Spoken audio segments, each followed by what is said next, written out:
మానవుడు తన జీవితంలో ఎప్పుడు ఏదో ఒకటి వెతుకులాడేవాడిగా ఉంటాడు. ఇది మనందరి జీవితంలో ఉన్న అనుభవం. కనుక ఈరోజు పరిశుద్ధాత్మ దేవుడు కొన్ని అమూల్యమైన మర్మాలను మన ధ్యానానికి తీసుకురాని ఉన్నాడు. జాగ్రత్తగా వినండి. ఒక అరగంట సమయము మాత్రమే. అందుకనే అనేక విషయాలను నేను దాటించి మనకి అత్యంత ప్రాముఖ్యమైన అంశాలని మాత్రమే మనం ధ్యానించబోతున్నాం. కనుక ఈ సంగతి ఫస్ట్ మనకి అర్థం అవ్వాల్సింది ఏంటంటే, ఏది వెతుక్కోవాలి, దేన్ని వెతుక్కోవాలి. మానవుడు దేన్ని వెతుక్కుంటున్నాడు? కొంతమంది సంపాదన, ఆ సంపాదన కొరకు 7 సముద్రాలు దాటి వెళ్ళలేకున్నారు. కొంతమంది ఆరోగ్యము వెతుక్కుంటున్నారు. కొంతమంది పేరు ప్రఖ్యాతులు వెతుక్కుంటున్నారు. కొంతమంది జ్ఞానాన్ని వెతుక్కుంటున్నారు. కనుక ఇవన్నీ వెతుక్కోకూడదని నేను అనట్లేదు. ఇవన్నీ మంచివే, ఇవన్నీ మనకి అవసరమైనవే. కానీ ముఖ్యంగా మనం ఏది వెతకాలో దాన్ని వెతుక్కోకుండా ఇవన్నీ వెతికినట్లయితే అది మనకి దొరికి కూడా మనకి ప్రయోజనం ఉండదు. ఉదాహరణకి, ఒకవేళ నేను సంపాదన వెతుక్కుంటున్నాను అన్నప్పుడు సంపాదన వెతుక్కునే ముందు నేను ఏది వెతుకాలో అది వెతుక్కోకుండా కనుక నేను సంపాదనని వెతుక్కుంటే నాకు ఆ సంపాదన దొరికినా కూడా అది నా వంట పట్టదు, నాకు ఉపయోగపడదు. అది వృధా అయిపోతుంది. చిల్లు వేసిన సంచిలో వేసుకున్నట్టు అవుతుంది. ఒకవేళ జ్ఞానం సంపాదించుకున్నా సరే ముందర నేను ఏం వెతకాలో దాన్ని వెతుక్కోకుండా నేను జ్ఞానం సంపాదించుకునినను ఆ జ్ఞానము నాకు ఎటువంటి ఆశీర్వాదం తీసుకురా. అర్థమవుతుందా? కనుక ఏది వెతకాలి, దాన్ని ప్రయారిటైజ్ చేసుకోవాలి. ముందు నేను లేవంగానే నేను దేని వెతకాలి, ఇది నాకు చాలా ముఖ్యం. అలాగే ఎంతమంది ఇక్కడ కూర్చున్న వారిలో చాలా మందికి అనేక ప్రశ్నలు హృదయాలలో సంచరిస్తూ ఉంటాయి. ఈ ప్రశ్నకు వారి జవాబులు వెతుక్కుంటూ ఉంటారు. కనుక ఈరోజు ఈ ప్రశ్నలన్నిటికీ మీకు పరిశుద్ధాత్మ దేవుడు సమాధానం ఇచ్చేవాడిగా ఉన్నాడు. అందుకని జాగ్రత్తగా వినండి. సాధ్యమైనంత వరకు నేను చెప్తున్న రిఫరెన్స్లు రాసుకోండి. మీరు ఇంటికి వెళ్ళాక వాటిని పునర్విచారణ చేయండి, పునరాలోచన చేయండి, దాన్ని ధ్యానం చేయండి. పరిశుద్ధాత్మ దేవుడు నూతనంగా మాట్లాడతాడు. ఇక్కడ విన్న సంగతుల కంటే ఇంకా భిన్నమైనవి మీకు అవి బయలుపరచవచ్చు. ఏమండి, గమనిస్తే మత్తయి సువార్త 6వ అధ్యాయము 33వ వచనంలో ఒక మాట రాస్తుంది. మత్తయి సువార్త 6వ అధ్యాయం 33వ వచనం. కాబట్టి మీరు ఆయన రాజ్యమును నీతిని మొదటి వెతుకుడి, అప్పుడు అవన్నీ మీకు అనుగ్రహం. ఏమన్నీ? ఏమైతే నువ్వు నేను వెతుక్కుంటున్నామో, ఏమైతే నువ్వు నేను వెతుకుతున్నామో అవన్నీ కూడా నీకు నాకు దొరుకుతాయని దేవుడు చెప్తాడు. కనుక దేవుడు ఏమంటాడు? అరే బాబు, నువ్వు ఏమైతే వెతుకుతున్నావో అవి నీకు దొరకాలంటే ముందర నా నీతిని, నా రాజ్యమును వెతుకు. ఏమండి, అయితే ఇక్కడ మనము గమనించాల్సింది ఏంటంటే, దేవుడు సువార్త రాజ్య ఆధారితమైన సువార్త. ఇవాళ బైబిల్ గ్రంథంలో కొన్ని మాటలు ఇవన్నీ ఒక్కొక్క పూస అనుకోండి. ఈ పూసలన్నీ ఏరి వరుస క్రమంలో కనుక నువ్వు దారంతో దాన్ని దండ చేస్తే నీకు పూర్తి బొమ్మ అర్థమవుతుంది. సరేనా? ఈ వరుస క్రమాన్ని మనం ఒకవేళ గమనిస్తే చాలా ఆశ్చర్యం వేస్తుంది. ఏ రాజ్యం గురించి మాట్లాడతారు? ఏ నీతి, ఏ రాజ్యం అంటే దేవుని నీతిని దేవుని రాజ్యంలో వెతకాలి. దేవుని రాజ్యం ఎక్కడుంటే మనం వెతకాలి? మన భూమి మీద ఉన్నాం. దేవుని రాజ్యం ఎక్కడుంది? ఎలా వెతకాలి దాన్ని? ఇవన్నీ మనం ప్రశ్నించుకోవాలి మనకి మనమే. లేఖనంలో దేవుడు ప్రభావం అంటున్నావు కదా, నేను నీతిని నీ రాజ్యంలో వెతకమంటున్నావు, అప్పుడు మేము వెతికే వాటివన్నీ నువ్వు మాకు అనుగ్రహిస్తానంటున్నావు కదా. ఎక్కడుంది నీ రాజ్యము? ఎక్కడుంది నీ నీతి? దాన్ని మేము ఎలా వెతకాలి? నువ్వు ప్రశ్నిస్తే అప్పుడు దేవుడు నీకు సమాధానం చెప్తాడు. నువ్వు ప్రశ్నించి కూడా మౌనంగా ఉంటే ఎక్కడ వేసిన మొగడి అక్కడ సంవత్సరాలుగా తెంచిపోతూ ఉంటాయి. ప్రభు రాగడ వచ్చేస్తుంది. మన బుద్ధి లేని కనేకుల వల్లే వెలుపల విడవబడతాం. ఇది ప్రమాదం. కానీ ప్రశ్నించుకుంటూ వెళ్తే ఎక్కడుంది దేవుని రాజ్యము అని చూస్తే ఈ బైబిల్ స్టడీలో కూడా మనం ధ్యానిస్తుంది అదే. దేవుడు తన రాజ్యాన్ని మానవుడికి అప్పగించాడు. దేవుడు తన రాజ్యాన్ని మానవుడైన నీకు నాకు అప్పగించాడు. అనగా ఒక విధంగా చూడాలంటే ఆదాము అవ్వలకి ఇచ్చాడు. దాని మీద పూర్తి అధికారము దేవుడు ఆదాము అవ్వలకి ఇచ్చాడు. అంటే ఈదేను వనము అనే దేవుని రాజ్యములో దేవునికి ఉన్న అధికారము సమానముగా ఆదాము అవ్వలకి కూడా ఉంది. దేవుడు వాడిని ఆ స్థితిలో ఉంచాడు. కానీ ఆదాము అవ్వలు తమ మూర్ఖతను బట్టి ఏం చేశారు? దాన్ని సాతానికి అమ్మేసుకున్నారు. ఇప్పుడు దేవునికి రాజ్యము లేకుండా అయిపోయింది. ఇప్పుడు దేవునికి రాజ్యము లేకుండా అయిపోయింది. దేవుని ఒరిజినల్ ప్లాన్, మొట్టమొదటి దేవునికి ఉన్న ప్రణాళిక ఎలా ఉంది అంటే, తన స్వరూపమందు సృజింపబడిన, తన స్వరూపమందు భూమి మీద పుట్టిన మానవుడు తన రాజ్యంలో తన పరిపాలన కింద దేవునికి ఉన్న అధికారానికి సమానమైన అధికారము కలిగి ఉండాలి. ఇది దేవుని ఒరిజినల్ ప్లాన్. దేవుడు అలాగా ఈ భూమి ఉండాలి. ఈ భూమి మీద మానవ జన్మ ఎత్తిన ప్రతివాడు దేవుని పరిపాలన కింద ఉండాలి. దేవుని అధికారముతో ఈ భూమి మీద పరిపాలన చేయాలి. ఇది దేవుడు కోరుకున్న, ఆశించిన ఒరిజినల్ ప్లాన్. కానీ మానవుడు ఏం చేశాడంటే, తన బుద్ధిహీనతను బట్టి దేవుని చేతి నుండి పొందిన ఆ అధికారాన్ని దేవుని రాజ్యంతో సహా సాతాను చేతికి అప్పగించేస్తున్నారు. సరేనా?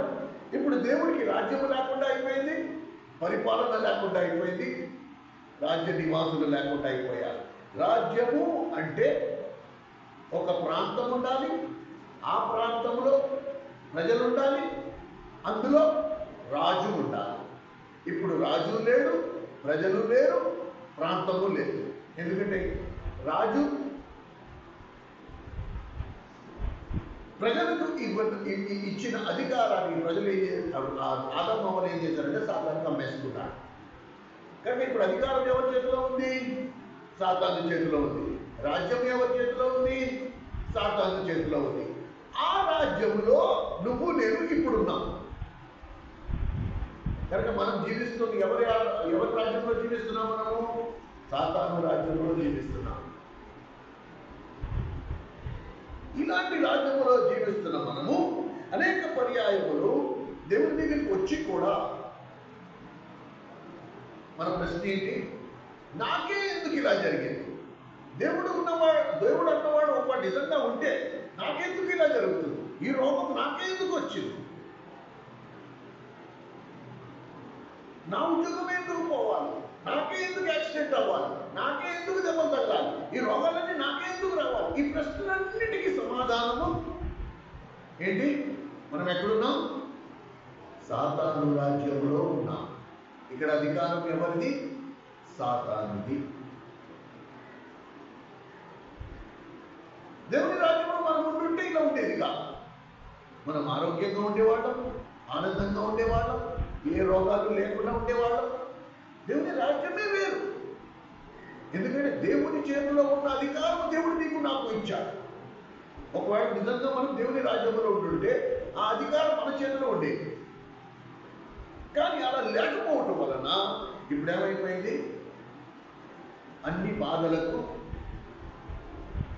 నువ్వు దేవుని బాటలో నడవకూడదు కనుక వాడు ఏం చేశాడు? నిన్ను మోసం చేసి అక్రమ మార్గంలో నిన్ను నడిచేటట్టు చేశాడు.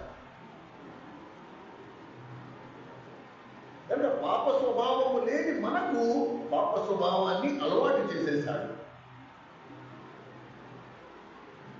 అర్థమైందా? అర్థమైందా? ఈ మాట ఎన్ని చోట్ల రాస్తుంది తెలుసా? 40 రోజులు, 40 పగళ్ళు, 40 రాత్రులు యేసుక్రీస్తు ప్రభు ఉపవాసం ఉన్న తర్వాత పరలోకమందున్న తండ్రి యేసు ప్రభు శోధింపబడ్డకు సాతానికి అప్పగించాడు. ఇప్పుడు సాతాను ఏం చేశాడంటే ఎత్తైన గమని మీదకి ప్రభుని తీసుకెళ్ళి అన్నాడు, ఈ లోక మహిమ అంతా నేను నీకు ఇస్తా, నువ్వు నాకు సాగిల పడితే ఈ లోక మహిమ అంతా, ఈ లోక అధికారం అంతా నేను నీకు ఇస్తాను. ఎలాగనగా అవి నాకు అప్పగింపబడి ఉన్నవి. ఏమండి? కానీ ఏ లోకంలో నువ్వు నేను ఉన్నామో ఆ లోకములో అధికారం ఎవరిది? సాతానిది. కనుక దేవుడు ఉండి కూడా ఏమి చెయ్యడు, చెయ్యలేడు. ఎందుకు చెయ్యడు అంటే ఈ లోకం యోబు గ్రంథము 9వ అధ్యాయం 24వ వచనం. దేవునికి భూమి మీద పరిపాలన అనేది లేకుండా అయిపోయింది. కనుక దేవుడు ఈ భూమిని పరిపాలించాడు. దాని జోలికి ఇప్పుడు తొందరగా రాడు, జోక్యం చేసుకోలేడు. ఏమండి? చూడండి, యోబు గ్రంథము 9వ అధ్యాయం 24వ వచనం. భూమి దుష్టుని చేతికి అప్పగింపబడి ఉన్నది. ఎవరు అప్పగించారు? ఆదాము హవ్వలు అప్పగించేశారు. భూమి దుష్టుని చేతికి అప్పగింపబడి ఉన్నది. ఆదాము హవ్వలు దాన్ని అమ్మేసుకున్నారు, ఆ అధికారాన్ని, భూమిని, రెండింటిని. ఇప్పుడు దేవుడికి రాజ్యం లేకుండా అధికారం లేకుండా అయిపోయింది. దేవుడు ఎక్కడున్నాడు? పైన ఉన్నాడు. అయితే భూమి మీద తన స్వరూపమందు సృజింప మానవుడు వీళ్ళందరూ పాపమునకు బాధితులైపోయారు. వాడి వశమందున్నారు. చాలా మంది వ్యాధిగ్రస్తులుగా ఉన్నారు, చాలా మంది రోగులుగా ఉన్నారు, చాలా మంది ఇష్టం లేకపోయినా పాపమునకు దాసులుగా ఉన్నారు. ఈ దుస్థితిని చూచి ఎవరిని ఇక్కడ అందుకనే ప్రభు ఎవరు? ఇది ప్రభు ఉన్న మాటలు. అమ్మా మీరు ఇంటికి వెళ్ళి నేను తొందరగా చెప్పేస్తాను, లేకపోతే చాలా టైం పడుతుంది. మీరు ఇంటికి వెళ్ళి చదవండి. యోహాను సువార్త 12వ అధ్యాయం 31వ వచనంలో ప్రభు సాతానుని లోకాధికారి అనే పేరుతో పిలిచాడు. ఈ లోకానికి అధికారి ఎవరు? సాతాను. యోహాను సువార్త 12వ అధ్యాయం 31వ వచనం ఫాస్ట్ గా తీయాలి, ఒకటి తర్వాత ఒకటి. ఇప్పుడు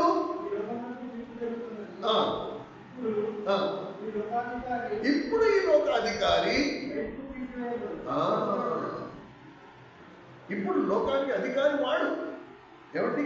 2 కొరింథీయులకు రాసిన పత్రిక 4వ అధ్యాయం 4వ వచనంలో చూస్తే ఈ యుగ సంబంధమైన దేవత వాడి మనోనేత్రాలకి గురుడితనం కలుగజేస్తుంది. కనుక ఇక్కడ దేవుడు ఎలా వాడికి ఎలాంటి పేరు వచ్చిందంటే వాడు దేవుడైపోయాడు. దేనికి? ఈ లోకంలో వాడు దేవుడైపోయాడు. ఈ యుగ సంబంధమైన దేవత వారు మనోనేత్రాలకి గురుడితనం కలుగజేసింది. ఏమండి? 1 యోహాను 5:19 ఈ మధ్యకాలంలో ఎక్కువ మనం ఈ రెఫరెన్స్ చదువుతున్నాం. ఈ లోకము దుస్థితి యందు ఉన్నది అని రాస్తాం. కానీ ఈ మాటలన్నీ ఏం రుజువుపరుస్తున్నాయి అంటే మనం ఎలాంటి లోకములో ఉన్నామో ఈ లోకములో రాజ్యం ఎవరిది? సాతానుది. మరి అలాంటప్పుడు దేవుడు ఎక్కడున్నాడు? దేవుడు ప్రేమ ఎక్కడుంది? దేవుడు మనల్ని ప్రేమించాడన్నావు కదా, దేవుడు లోకమును ఎంతో ప్రేమించాడన్నావు కదా, మరి దేవుడు ఎక్కడున్నాడు? దేవుడి కార్యం ఎక్కడుందంటే దేవుడు నిన్ను నిజంగా ప్రేమించాడు. నీ దుస్థితిని, నీ దౌర్భాగ్య స్థితిని, వాటిని చూసి దాన్ని గుర్తిస్తూ తన ద్వితీయ కుమారుని లోకానికి పంపించాడు. జీవం కలిగిన దేవుడే మానవ స్వరూపాన్ని ధరించి ఈ లోకానికి వచ్చాడు. నువ్వు ఆయన్ని వెతకలా, ఆయనే నిన్ను వెతుక్కుంటూ వచ్చాడు. ఇందులో దేవుని ప్రేమ ఉంది. నువ్వు నేను దేవుని వెతకలా. మన దౌర్భాగ్య స్థితి మీద మనల్ని మనమే తిట్టుకుంటూ, మనల్ని మనమే దూషించుకుంటూ, మనమే జాలి పడిపోతూ దేవుడు ఎక్కడున్నాడు? దేవుడు ఉంటే ఇలా ఎందుకు జరిగింది? దేవుడు ఉంటే అలా ఎందుకు జరుగుతుంది? ఇలా మూర్ఖంగా మాట్లాడుకుంటూ కాలయాపన చేస్తూ ఉన్నామే కానీ ఆయనను కానీ ఆయన రాజ్యమును కానీ ఆయన నీతిని కానీ మనం ఎప్పుడూ వెతకలేదు. కనుక పరలోకమందున్న తండ్రి, సృష్టికర్త అయిన దేవుడు తన కుమారుణ్ణి ఈ లోకంలోకి పంపాడు. పంపి ఏమండి ఇప్పుడేం చేస్తున్నాడు చూడండి. ఇప్పుడు ఈ వర్ష క్రమాన్ని కొంచెం మీరు రాసుకోండి, తర్వాత ఆ వర్ష క్రమాన్ని చూడండి.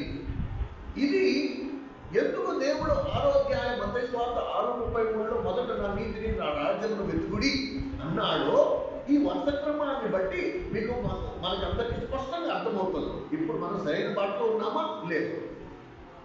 కానీ ఈ వర్ష క్రమం ఏంటి? మొట్టమొదట శిష్యులకి ప్రార్థన నేర్పేటప్పుడు ప్రార్థనలో ఒక మర్మం ఉంది. మత్తయి సువార్త 6వ అధ్యాయం మీరు 9వ వచనం దగ్గర నుంచి చూస్తే చూడండి. మత్తయి సువార్త 6వ అధ్యాయం 9, 10 వచనాలు, 11 వచనాలు చూడండి, 3 వచనాలు. మీరు ఇలాగ ప్రార్థన చేయండి. పరలోకమందున్న మా తండ్రి, నీ రాజ్యము వచ్చుగాక,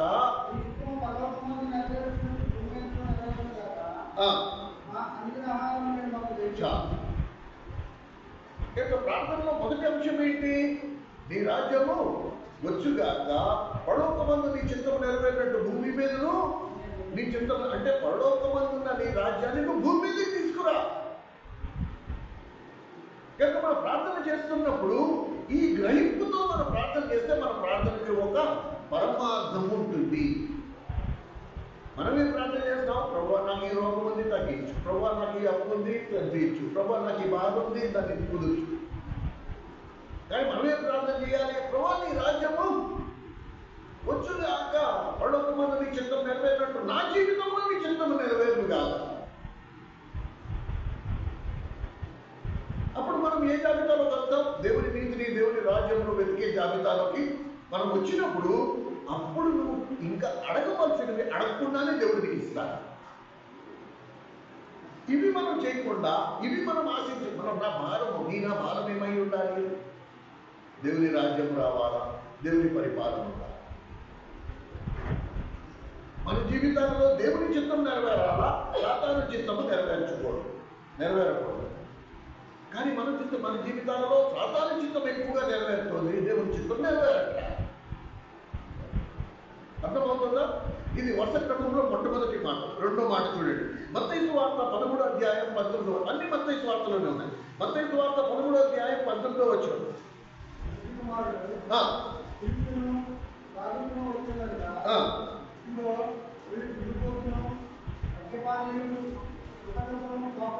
ఒక్క నిమిషం. మత్తయి సువార్త 13వ అధ్యాయం దేవుని రాజ్యమును గూర్చిన వాక్యము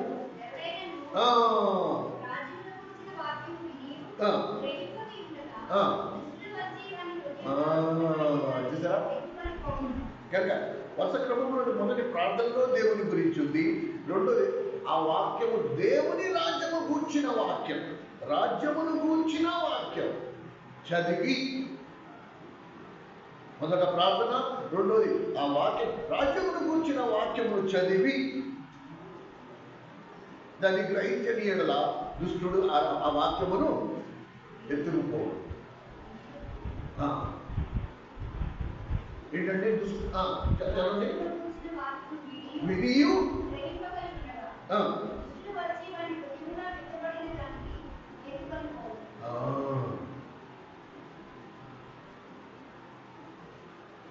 మత్తయి సువార్త 4వ అధ్యాయం 24వ వచనం.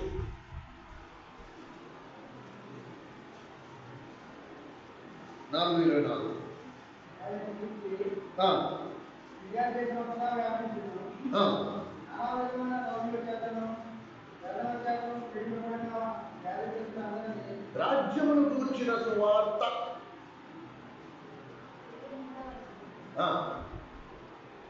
చదవండి.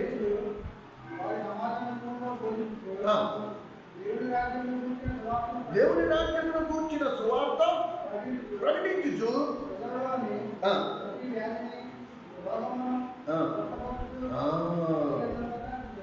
చూసారా? కనుక ప్రార్థన, దేవుని వాక్యము చదవడం, దేవుని వాక్యమును వినడం, రాజ్యము, ఇవన్నీ రాజ్యమును కూర్చిన వార్తలే. ఇవన్నీ రాజ్యముకు సంబంధించి ఇన్ని విధాలుగా పరిశుద్ధాత్మ దేవుడు దేవుని రాజ్యం గురించి మాట్లాడుతూ ఉన్నాడు. నువ్వు ప్రార్థన చేస్తే దేవుని రాజ్యం గురించి ప్రార్థన చేయాలి. నువ్వు వాక్యం చదివితే దేవుని రాజ్యం గురించిన వాక్యం చదవాలి. నువ్వు వాక్యం వింటే దేవుని రాజ్యం సువార్త నువ్వు వినాలి.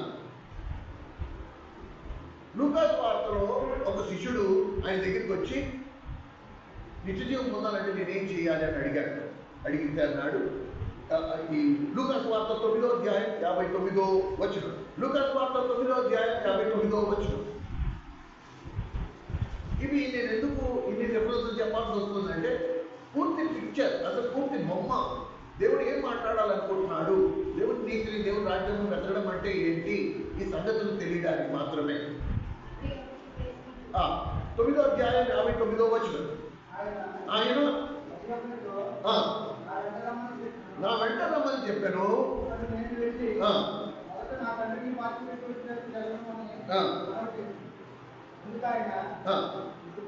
మృతుల్ని పాల్గొని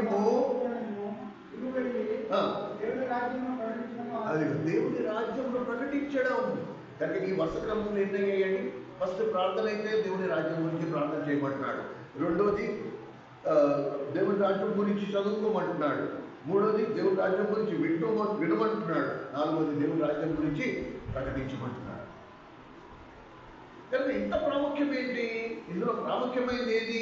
దేవుని రాజ్యం. కానీ దేవుని మనసులో ఉన్న మాట ఏంటి? ఆయన రాజ్యము చాలా ప్రాముఖ్యమైన అంశము విశ్వాస జీవితంలో. ఏమండి? ఆయన రాజ్యం చాలా ప్రాముఖ్యమైన అంశం విశ్వాస జీవితంలో. కనుక నిన్ను ప్రేమించినందున ఈ మర్మము నీకు నాకు బయటపడుతున్నాడు. మనము వాడి వశంలో ఉన్నాము, వాడి పరిపాలన క్రింద ఉన్నాము. కనుక మనం ఈ బాధలు, ఈ వ్యాధులు, ఈ కష్టాలు, ఈ ఇబ్బందులు, చక్కటి జీవితాలను మనంతట మనం ఎలా పాటు చేసుకోగలుగుతామండి? అలా కాదు. మనంతట మనం పాటు చేసుకోవట్లే, మనం వాడి చేతిలో మోసపోయాం. కనుక మన జీవితాన్ని మనమే పాడు చేసుకుంటున్నాం. అర్థమవుతుందా? కనుక ఏ విధంగా మనము దేవునితో సహకరించగలము, ఏ విధముగా మనం దేవునితో సహకరించి ఈ బంధకాల నుండి మనం విడిపించబడగలం, ఏ విధంగా మనం దేవునితో సహకరించాలి?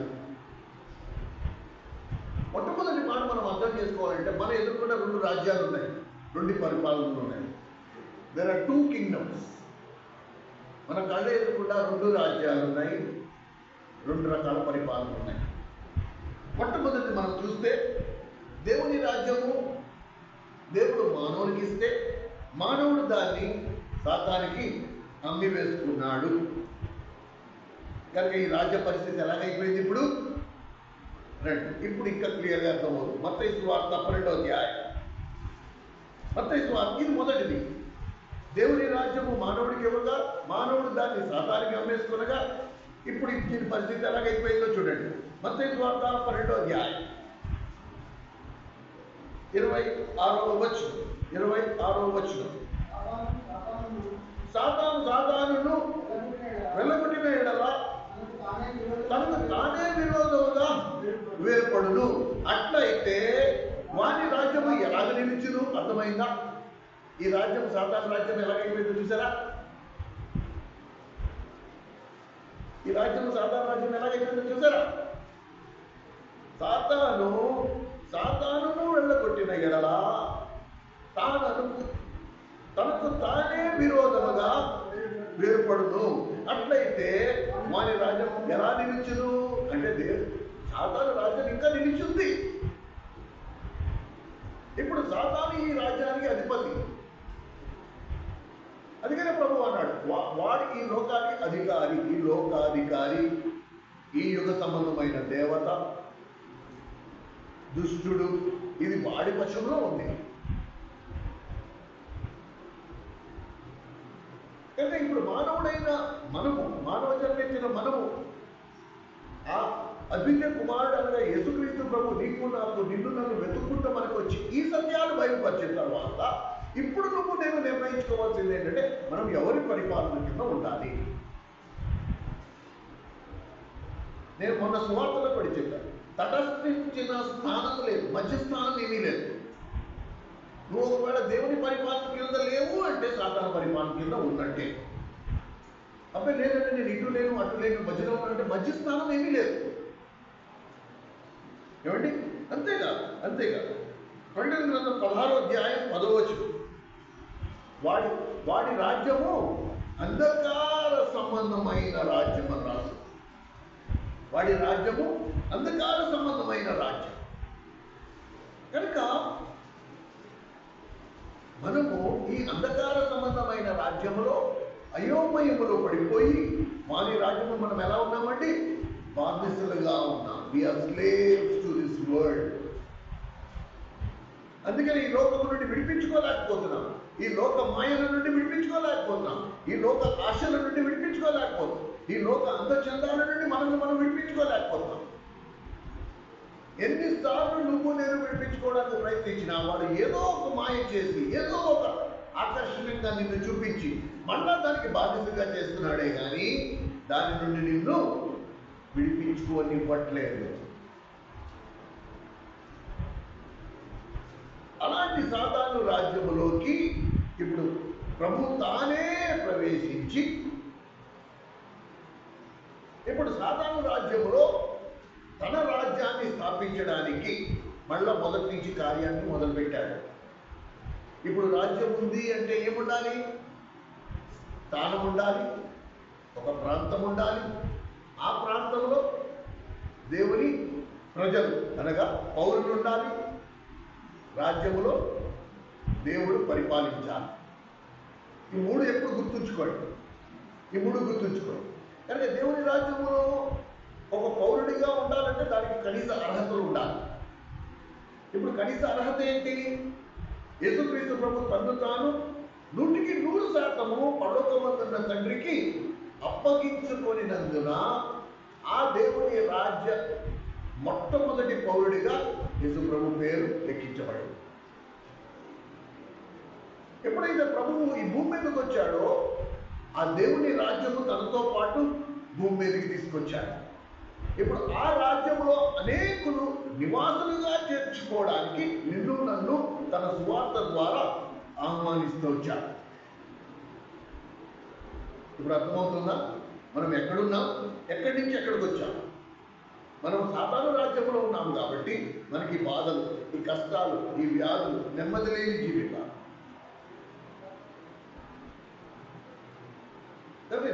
ఈ స్థితి నుండి, ఈ దౌర్భాగ్య స్థితి నుండి నిన్ను నన్ను విడిపించి తన రాజ్య నివాసులుగా చేసుకోవడానికి ఆయన ఈ భూమి మీదకి రావాల్సి వచ్చింది. అయితే ఇక్కడ మనము ఒక మాట గ్రహించాం. లూకా సువార్త 17వ అధ్యాయం, లూకా సువార్త 17వ అధ్యాయం తీసిన వాడు పేజ్ నెంబర్ చెప్పండి. లూకా సువార్త 17వ అధ్యాయం 20-21 వచనం.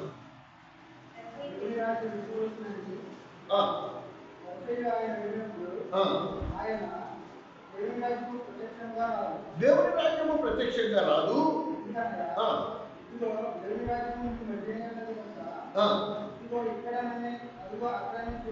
చెప్పడానికి వీలుపడు. ఎందుకు ఈ మాట అన్నాడు? దేవుని రాజ్యం మీ మధ్యలో ఉందంటే అప్పుడు వాడి మధ్యలో ఎవరున్నారు? యేసు ప్రభు వాడి మధ్యలోనే ఉన్నాడు.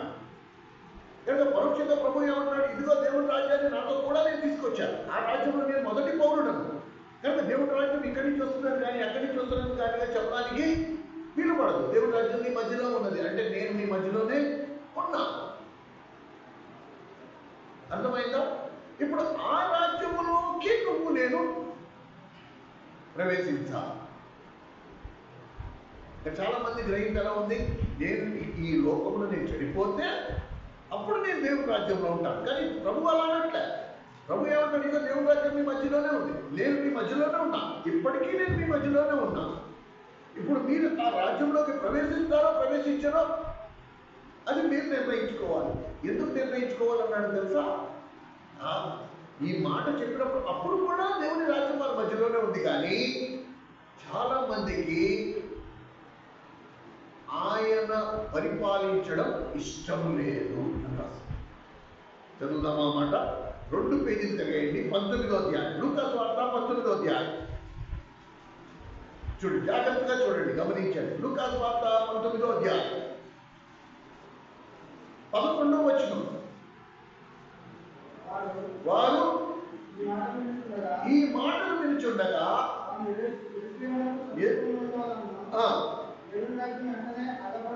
దేవుని రాజ్యం వెంటనే అగుపడునని వాడు అలా అనుకున్నారు. యెరూషలేము సమీపించింది కాబట్టి దేవుని రాజ్యం వెంటనే అగుపడుతుంది, సమయం వచ్చేసిందని వాళ్ళు అనుకున్నారు. కానీ వాళ్ళ మనసులు ఎలా ఉన్నాయి తెలుసా? సునాయాసంగా దేవుని రాజ్యం సమీపంగా ఉంది, ఇప్పుడు మనం అందరం వెళ్ళిపోదాం అనుకున్నారు. కానీ వాళ్ళ అంతరంగ పరిస్థితి ఎలా ఉంది తెలుసా? చూడండి, 14వ వచనం. ఆయన ఒక ఉపమానం చెప్తున్నాడు. 12వ వచనం దగ్గర నుంచి మీరు చూస్తే,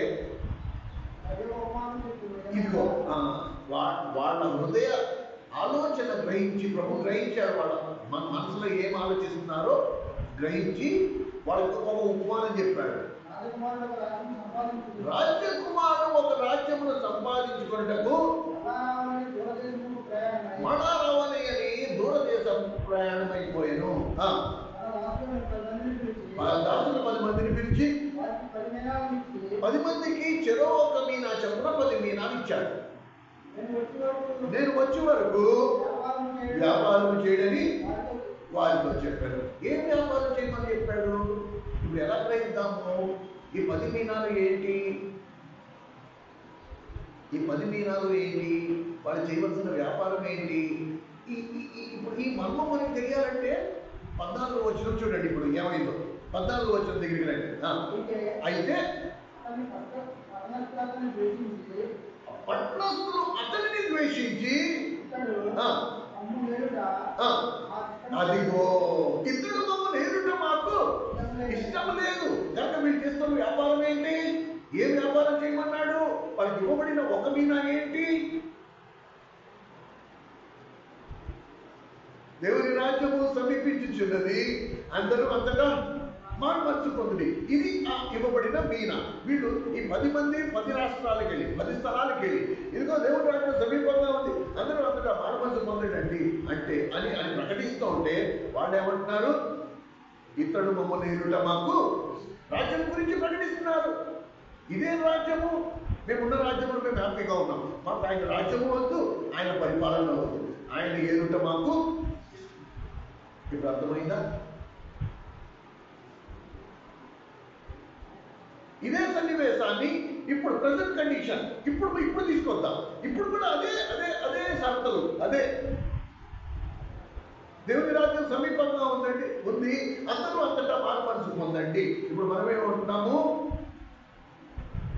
ఆయన మమ్మల్ని ఏరుట మాకు ఇష్టం లేదు, మా స్వేచ్ఛ మేము వదులుకో, కానీ మా బతుకులు మేమే బతుకుతాం, మాకు ఇష్టం వచ్చినట్టే బతుకుతాం. అలా చెయ్యొద్దు, వాళ్ళతో కలవద్దు, మీతో మాట్లాడద్దు, అక్కడ కూర్చోవద్దు, ఇది చెయ్యొద్దు, అది చెయ్యొద్దు అంటే మేము వినం. మా జీవితం మాదే.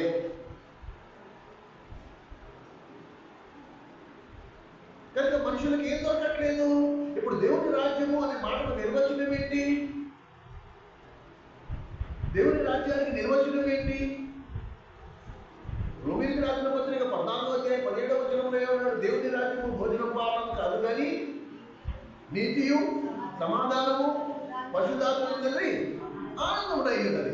ఇప్పుడు మనకి సమాధానము ఆనందము కావాలి, కానీ నీతి మాత్రం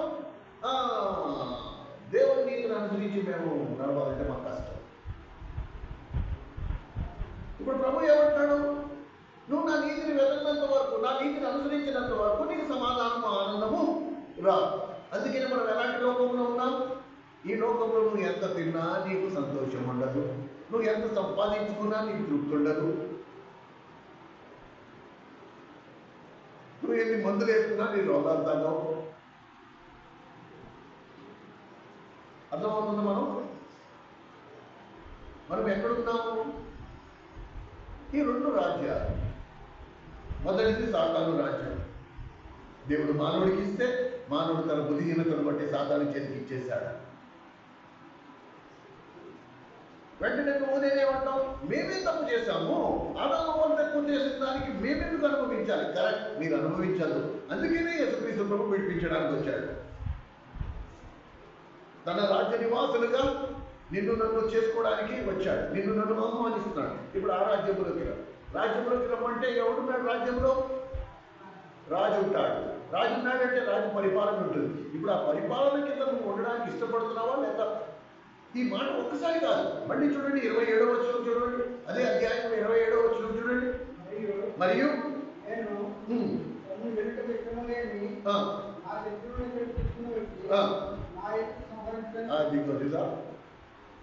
ఇది రేపటి రోజు జరగబోతున్నది. నా పరిపాలనకు లోబడని వాళ్ళను నేనేం చేస్తా? రేపు సంహరించబోతున్నా. నా ఏలుబడి ఇష్టం లేదా? అయితే నువ్వు బతకాల్సిన అవసరమే లేదు. నీకు నా స్వరూపమే అవసరం లేదు అన్నప్పుడు నువ్వు ఎందుకు పుట్టాలి? ఎందుకు బతకాలి? రా, నేనే నన్ను నరికి పడేస్తా. ఇది రేపు రానే తీర్పు దినమున జరగబోయేది. కనుక ఇప్పుడు నీతి దగ్గరికి వస్తావు. మొదటి నా నీతిని నా రాజ్యంలో వెతుకుడి, అప్పుడు అవన్నీ నీకు అనుగ్రహించబడతాయి. ఇప్పుడు నీతిని నేను ఎక్కడి నుంచి తీసుకురావాలి? తీసుకురాలేదు. మనం దేవుని నీతిని తీసుకురాలేదు. కనుక ఆ నీతి నాకు నేను నీతిమంతుడుగా తీర్చి గుర్తింపు పొందడానికి నీతిమంతుడైన దేవుడు పాపముగా చేయబడాల్సి వచ్చింది.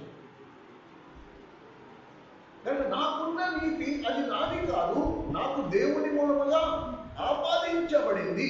దేవుడు ఆ నీతిని నాకు ఆపాదించాడంటే నాకు అనుగ్రహించాడు. ఇప్పుడు దేవుడు అనుగ్రహించిన ఆ నీతిని బట్టి నేను నీతిమంతుడిగా గుర్తింపు పొందాను. సో మేజర్ పని ఆయన పూర్తి చేసేసాడు. కానీ ఎందరినైతే ఆయన నీతిమంతుడిగా తీర్చాడో వారందరినీ తన రాజ్యంలోకి ఆయన ఆహ్వానిస్తా ఉన్నాడు. రండి చదువుదాం. 2 కొరింథీయులకు రాసిన పత్రిక 5వ అధ్యాయం 21వ వచనం. 2 కొరింథీయులకు రాసిన పత్రిక 5వ అధ్యాయం 21వ వచనం. ఎందుకనగా అది దీనికి అండర్లైన్ చేసుకోండి. మనము అనగా నువ్వు నేను ఆయన యందు దేవుని నీతి అందున్నట్లు పాపము యందని ఆయనను మన కోసము పాపముగా చేశాను. కనుక నీతి మనలో లేదు. పాపములో పుట్టిన మనలో నీతి ఎలా వస్తుంది? నీతిమంతులం కానే కాదు మనం. కానీ యేసుక్రీస్తు ప్రభువుని పాపముగా చేయటం వలన ఆ నీతి మనకి ఆపాదించబడింది. ఇది నీతి దానం అనే ఒక పదం ఉంది తెలుసా మీకు?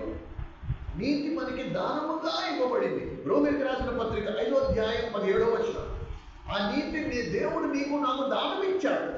మనలో ఏ నీతి లేదు. పనికి మారిన బతుకులు మనకు, నీతి తప్పిన జీవితాలు మనకు.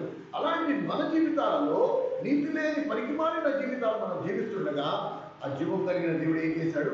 నీతిని నీకు నాకు దానం చేశాడు. చదవండి రోమీయులకు రాసిన పత్రిక 5వ అధ్యాయం 17వ వచనం. మరణము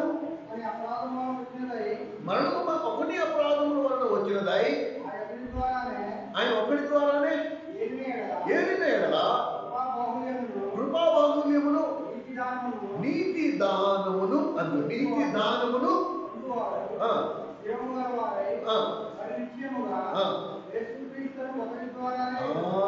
ఆ యేసుక్రీస్తు అనే ఒకరి ద్వారా ఆయన నీతి మనకి దానంగా ఇచ్చాడు. కనుక ఇప్పుడు నువ్వు నేను నీతిమంతులమయ్యాం. కనుక ఇప్పుడు నువ్వు నేను నీతిమంతులమయ్యాం. పూర్వం మన స్థితి ఎలా ఉండేది? వాస్తవైపడిన మనస్సాక్షిని చంపేసుకుంటుంది. మనం చేస్తుంది తప్పు అని మనకు తెలిసి కూడా మనం సునాయాసంగా చేస్తూ పోయాం. కారణం నీతి చచ్చిపోయింది, నీతి లేదు, నీతి లేని జీవితాలు.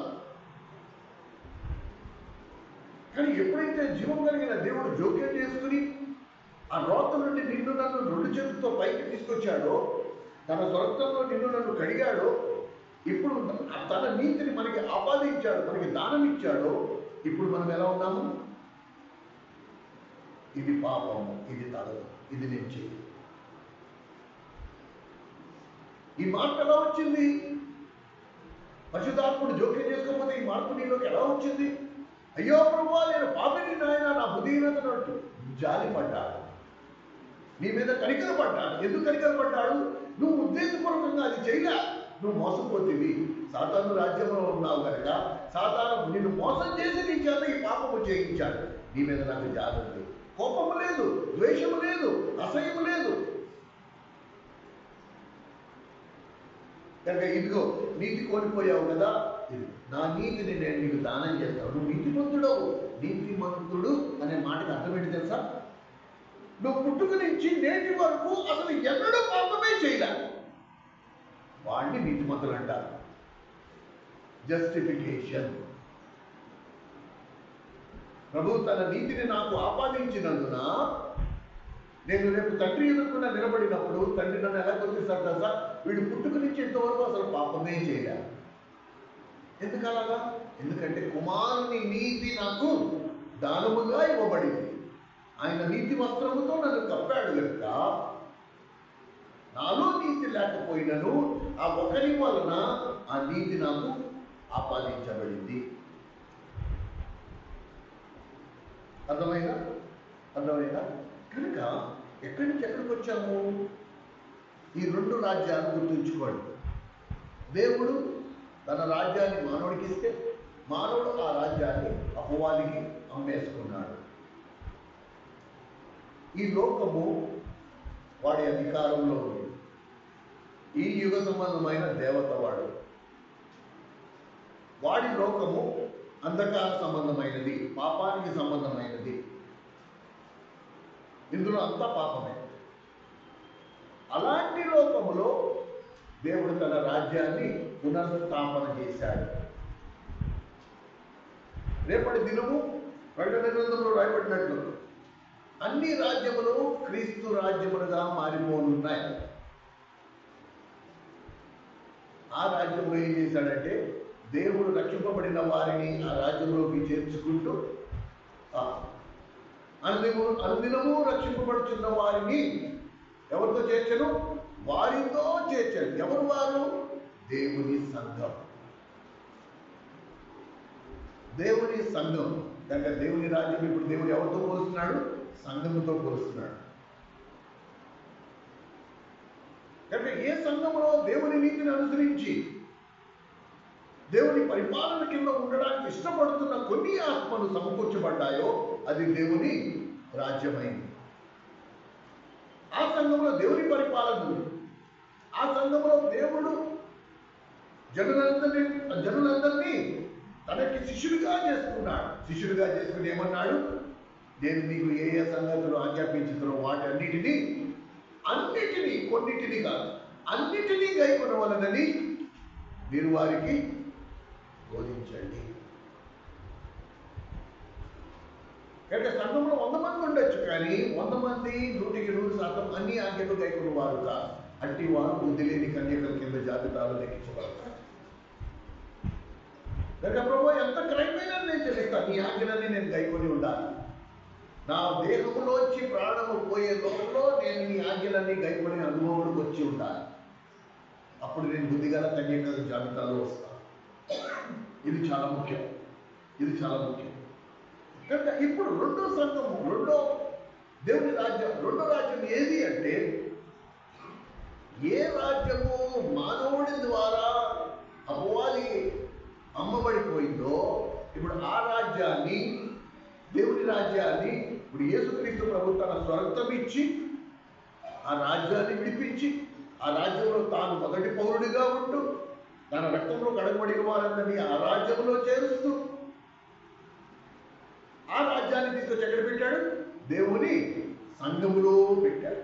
ఇప్పుడు ఈ రెండు రాజ్యాలు ఉన్నాయని ఎదుర్కొంటా. ఒకటి లోకము ఏదైతే దుష్టుని ఉందో, రెండోది దేవుని సంఘం ఏదైతే దేవుని రాజ్యాన్ని దేవుడి సంఘంలో తీసుకొచ్చి పెట్టాడో అది. ఈ రెండింటిలో నువ్వు ఎందులో ఉండాలనుకుంటున్నావో దాని తటస్థమైన స్థానం లేదు. నాకు దేవుని సమాధానము, దేవుని ఆనందం కావాలి, కానీ నీతో అనుకుంటే కుదరదు. నువ్వు దుష్టుని ఎందు ఉంటావు, దుష్టుని రాజ్యంలో ఉంటావు. లేదు నేను దేవుని నీతిని అనుసరిస్తాను, ఆ విషయంలో నేను ఎంత వెల చెల్లించాలన్నా, ఎంత నష్టపోవాలన్నా నష్టపోతాను, కానీ దేవుని నీతిని నేను తప్పను, నేను మేరను అనుకుంటావో ఇక దేవుడు రాజ్యంలో నువ్వు ఉన్నట్టే.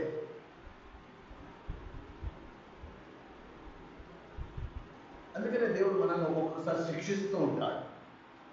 మన అపవిత్రత నుండి మనల్ని పవిత్రులుగా, అపవిత్రత నుండి విడిపించడానికి ఇందులో ఆయన ప్రేమ ఉంది. మొన్న అంజేవాడి ఇంటికి వెళ్తున్నప్పుడు ఆ వచనం నాకు జ్ఞాపకం వచ్చేది. ఎందుకు ప్రభువు ఇలా చేస్తాడు, ఏం చేస్తాడు అసలు ప్రభువు? మీరు చూడండి, యెహెజ్కేలు గ్రంథము గమనించండి, 22వ అధ్యాయం. యెహెజ్కేలు గ్రంథం 22వ అధ్యాయం 704వ పేజీ. యెహెజ్కేలు గ్రంథం 22వ అధ్యాయం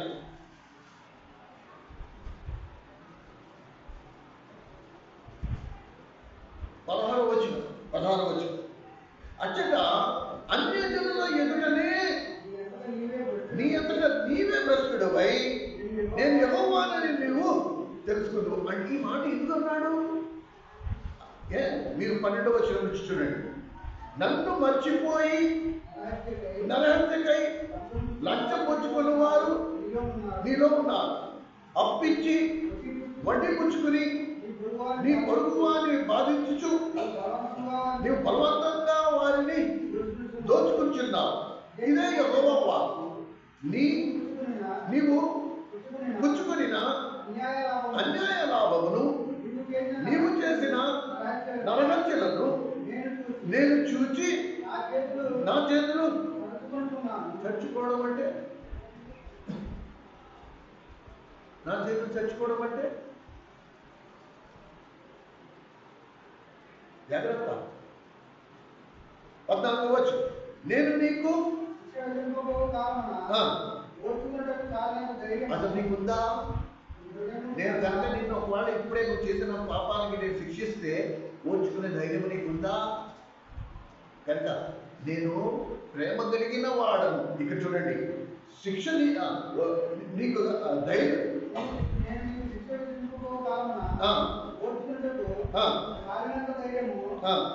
నీ హృదయములకు గలగా సహించినంత బలము నీకు ఉండునా? ఎలా నెరవేరుస్తాడట? అందుకని ఏం చేస్తాడంటున్నాడు? నీ ఇదిగో చూడండి, ఇక్కడికి వచ్చేసాను. నీ అపవిత్రతను బొత్తిగా తీసివేయటకాయ అన్యజనులలో నిన్ను చెదరగొట్టుదును. అచ్చట ఎప్పుడైతే నేను అన్యజనులలో చెదరగొడతానో అక్కడ ఏం జరగబోతోంది? నీ అంతటా నీవే భ్రష్టుడు అయిపోతావు.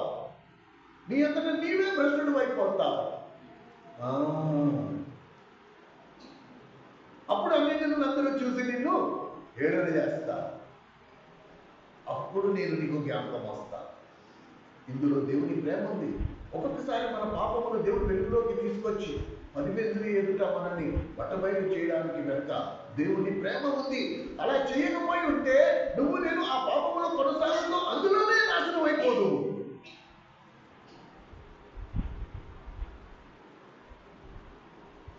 ఎందుకంటే చెప్తే మనం వినే రకం కాదు కదా. అతని ఏలుబడి నాకు ఏమాత్రము ఇష్టం లేదు, నాకు స్వాతంత్రం కావాలి, నాకు ఏది కరెక్ట్ అనిపిస్తుందో నేను అదే చేస్తా, నాకు ఏం చేయాలనిపిస్తుందో నేను చేసుకుంటా పోతా. అయ్యో ఇది రాంగ్ కదా అంటే రాంగ్ లేదు, రైట్ లేదు, నాకు నచ్చింది నేను చేస్తా అంతే. ఇది దుస్థితి. మెల్లిగా చెప్తే విను, దెబ్బేసే గుణం ఆయనకి లేదు. ఎలా? అందుకు ఏం చేస్తాడంట? అన్యజనుల ఎదుట నిన్ను నన్ను భ్రష్టుడుగా అనుమతిస్తాడు, విడిచిపెడతాడు. ఇది దేవుని ప్రేమ.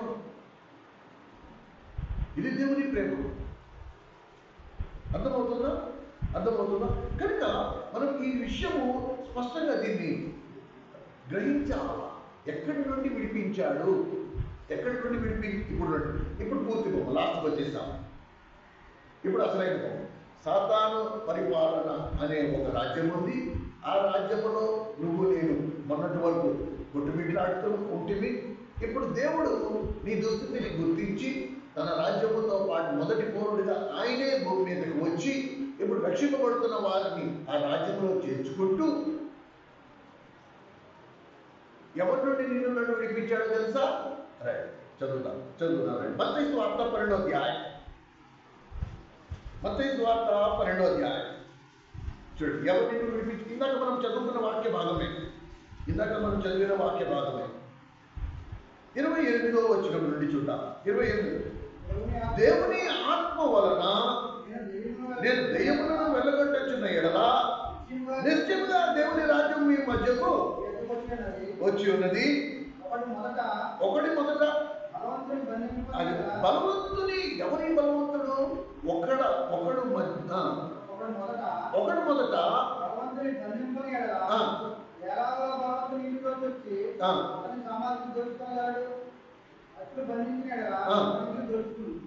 ఇప్పుడు ఈ వచనాన్ని ఎలా ఈ 2 వచనాన్ని ఎలా అర్థం చేసుకోవాలి?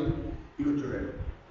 ఒకడు మొదట బలవంతుణ్ణి బంధించి. ఎవడ బలవంతుడు? చెప్పండి. ఇప్పుడు మనం ధ్యానించాం కదా. ఎవడ బలవంతుడు? సాతాను. ఇప్పుడు సాతాన్ని బంధించాలంటే సాతాను బలవంతుడు. ఇప్పుడు బలవంతుడిని బంధించాలంటే ఎవరు రావాలి? వాడికంటే బలవంతుడు రావాలి. సాతాను కంటే బలవంతుడు ఎవడు? దేవుడు ఒక్కడే. ఇప్పుడు అర్థమవుతుందా క్లియర్గా? ఎక్కడి నుంచి ఎక్కడి వరకు వచ్చామో చూస్తున్నారా? కనుక అపవాది బలవంతుడు. వాడి మతకాలంలో నువ్వు నేను బానిసలుగా ఉంటే వాడికంటే బలవంతుడు అయిన దేవుడు వచ్చి, అందుకని ఆ మాట ఎంత మర్మయుక్తంగా ఉన్నాయండి ఇవి. నువ్వు నేను దీన్ని గ్రహించాలా, దీన్ని ఇంకా ధ్యానించాలా. ఎక్కడి నుంచి ఎక్కడికి వస్తున్నాడో చూడండి. ఏమండి? ఒకడు మొదట బలవంతుని బంధింపనేడలా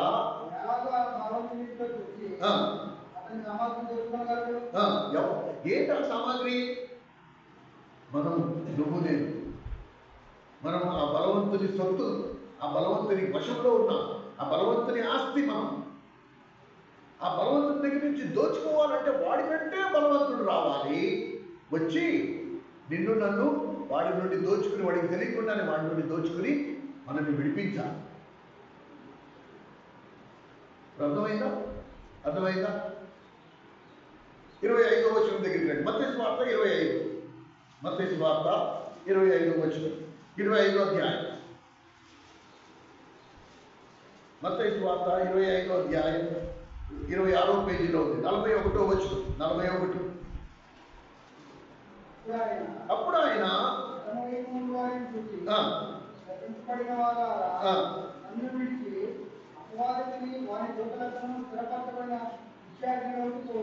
అది చూసారా? ఎవరైతే ఆయన ఏలుబడికి ఇష్టపడలేదో వాళ్ళకి దేవుడు తీర్పు, వాళ్ళకి దొరికే తీర్పు ఏంటి? అప్పుడు ఆయన ఎడమ వైపున ఎవరున్నారు? వీళ్ళు ఎవరు దేవుని పరిపాలనకు ఇష్టపడలా. ఆయన ఏలుబడికి ఇష్టపడలా. వీళ్ళందరూ స్వాతంత్రం కోరుకున్నవారు, వీళ్ళందరూ స్వేచ్ఛ కోరుకున్నవారు. మా ఇష్టం, మేము ఇలాగే ఉంటాం, మేము ఇలాగే చేస్తాం. కనుక ఇంటి వారు దేవుని సంఘంలో ఉన్నా, సమాజంలో ఉన్నా, ఎక్కడున్నా వాడికి వచ్చే తీర్పు ఏంటి? అప్పుడు ఆయన ఎడమవైపు ఉన్న వారిని చూచి, శపింపబడిన వారులారా, నన్ను విడిచి అపవాదికి వారి దూతలకు సిద్ధపరచబడిన నిత్యాగ్నికి పోవుడి. ఇక దేవుని మందిరంలో ఉన్నావు కరెక్టే, దేవుని పేరిట ఎన్నో ప్రార్థనలు కూడా చేసావు కరెక్టే, ఎన్నో దెయ్యాలు కూడా వెళ్ళగొట్టావు కరెక్టే, ఎన్నో మహత్కార్యాలు చేసావు కరెక్టే. కానీ ఉపయోగం ఏంటి? అవన్నీ నువ్వు ఎలా చేసావు? అక్రమంగా చేసావు. అక్రమం చేయవాలన్న నుండి పోవుడి. ఎక్కడికి? సాతాను దూతలతో పాటు ఆ నిత్య అగ్నికి పోబడతారు. అర్థమైందా? అర్థమైందా? ప్రేమ సహోదరుడా, సహోదరి, దేవుడు దోచుకోవడం వేడు. చాలా విచిత్రంగా ఉంటాయి మాట. దేవుడు దోచుకుంటే నిన్ను రక్షించడానికి దోచుకుంటున్నాడు. సాతాను దోచుకుంటే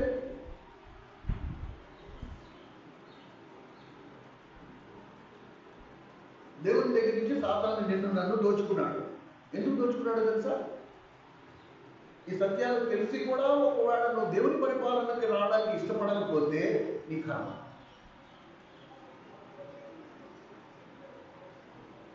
సాతాను వచ్చి నిన్ను నన్ను దోచుకుని ఏం చేయడానికి మనల్ని దోచుకున్నాడు?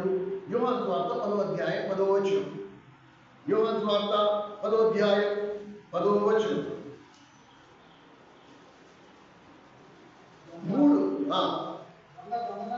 దొంగతనమును హత్యను నాశనము చేయుటకు.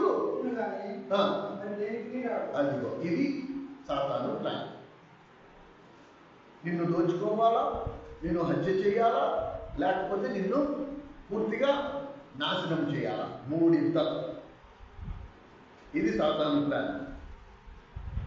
కనుక మన ఆశ, మన కోరిక ఏమై ఉండాలి అంటే, మనం దేవుని రాజ్యాన్ని కట్టడానికి దేవుడు పిలుస్తున్నాడు. నాతో పాటు రండి. ఏ రాజ్యాన్ని వాడు దోచుకుని దాన్ని నాశనం చేసేసాడో దాన్ని తిరిగి మనందరం కలిసి కడదాం రండి అని దేవుడు నిన్ను నన్ను ఆహ్వానిస్తున్నాడు. సాధారణ పరిపాలన కింద ఉండి నిత్యానికి వెళ్తావు, లేకపోతే దేవుని పరిపాలన కిందకు వచ్చి ఆయన రాజ్యమును కట్టి సదాకాలము ఆయనతో పాటు అపరెండ గోత్రాలకు తీర్పు తీరుస్తావు. ఇది నీ ఇష్టం, నువ్వు నిర్ణయించుకోవాల్సినది. అర్థమైందా? అందుకే అపోస్తుడైన పౌలు హెబ్రీయులకు రాస్తూ ఈ రాజ్యమును కూర్చిన కొన్ని అమూల్యమైన మర్మాలండి. ఈ రాజ్యమును గురించి ఈ సంగతి ఇవన్నీ నువ్వు ఏర్కోవాలి. ఈ పూసలన్నీ ఏర్కొని ఒకసారి గుచ్చితే, ఒక దారాన్ని గుచ్చితేనే నీకు దాని పరిపూర్ణ సౌందర్యాన్ని నేను చూడగలవు. ఇవన్నీ రాజ్యాన్ని గూర్చిన మర్మ. హెబ్రీయులకు రాసిన పత్రిక 9వ అధ్యాయం. హెబ్రీయులకు రాసిన పత్రిక 9వ అధ్యాయం 12వ అధ్యాయం. దయచేసి క్షమించండి. హెబ్రీయులకు రాసిన పత్రిక 12వ అధ్యాయం 28-29 వచనాలు కలిపి ఉన్నాయి చూడండి. అందువలన మనము నిశ్చలమైన రాజ్యమును పొంది దైవ కృప కలిగి ఉందుము. ఆ కృప కలిగి వినయ భయభక్తులతో దేవునికి ప్రీతికరమైన సేవ చేయుదుము. ఎలాగా మన దేవుడు దహించాడు. ఆయనకి ప్రీతికరమైన సేవ చేయడానికి దేవుడు మనల్ని తన రాజ్యములో చేర్చుకుంటున్నాడు. ఏమండి? కనుక ముగించే ముందు ఈ 3 మాటలు మనం చదువుకోకుండా ముగిస్తే ఈ వర్తమానం అసంపూర్ణంగా ఉంటుంది.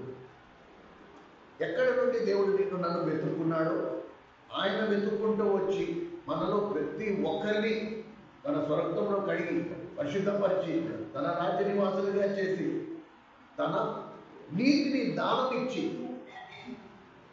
ఇవన్నీ దేనికంట?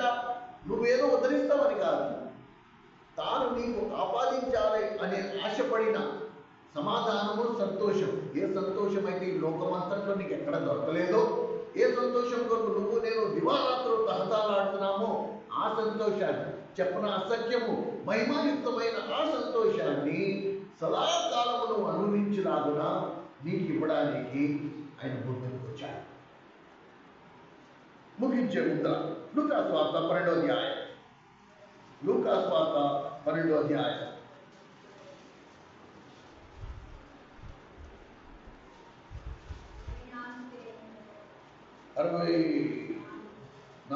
65వ పేజీలో గమనించండి. 32వ వచనం. చిన్నమంతా భయపడకుడి, మీకు రాజ్యము అనుగ్రహించుటకు. మనకి రాజ్యం అనుగ్రహించడం తండ్రికి ఇష్టమైందండి.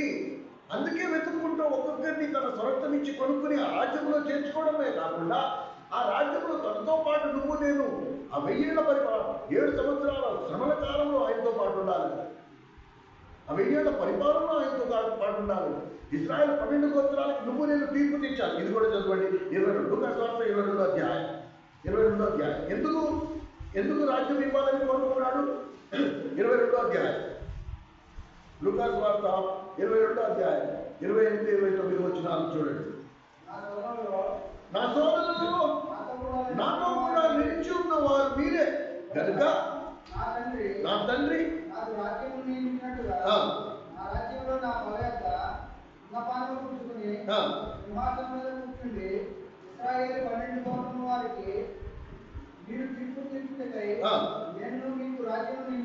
అర్థమైందా? ఇవన్నీ దేనికి?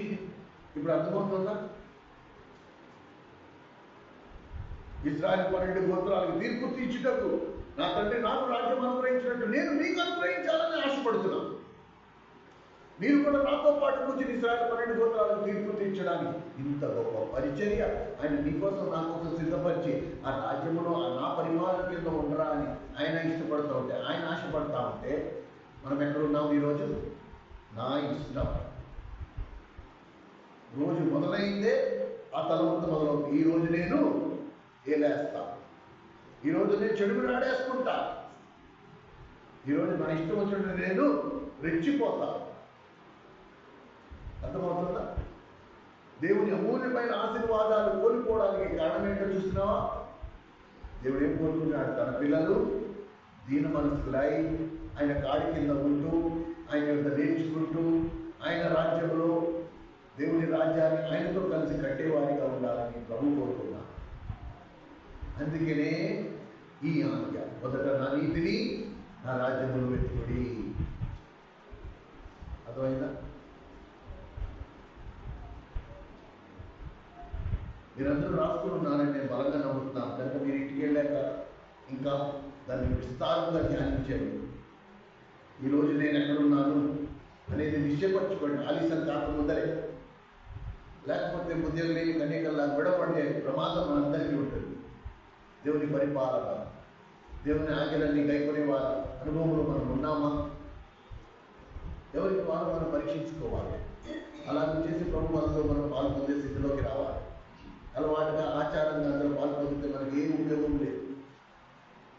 ఫస్ట్ మనమందరం నిర్ణయించుకోవాల్సింది ఏంటంటే, ప్రభు నీ పరిపూర్ణ పరిపాలన, నీ అధికారం, నీ ఆధిపత్యం కింద నేను ఉంటాను. నా మెడ నేను నీ ఆజ్ఞ కింద నేను ఉంచుతాను. నేను నీ ఏర్పడి కింద ఉంటాను. నువ్వు నన్ను ఎలా నీ ప్రతి ఆజ్ఞను నేను శిరసా వహిస్తాను.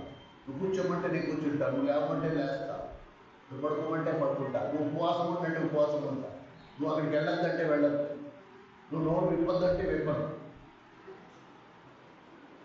అధికారం అంటే సంపూర్ణ నడినెత్తుండే అధికారం వరకు ప్రతి అవయవము ప్రభువుకి అప్పగించాలి. ఇప్పుడు ప్రభు చెప్తాడు ఏం చెయ్యాలో ఆ సమయాన్ని మనం చేయాలి. రాజు అధికారం లేకుండా ఆ రాజ్యం నుంచి ఒక పిట్ట కూడా ఎగరలేదు.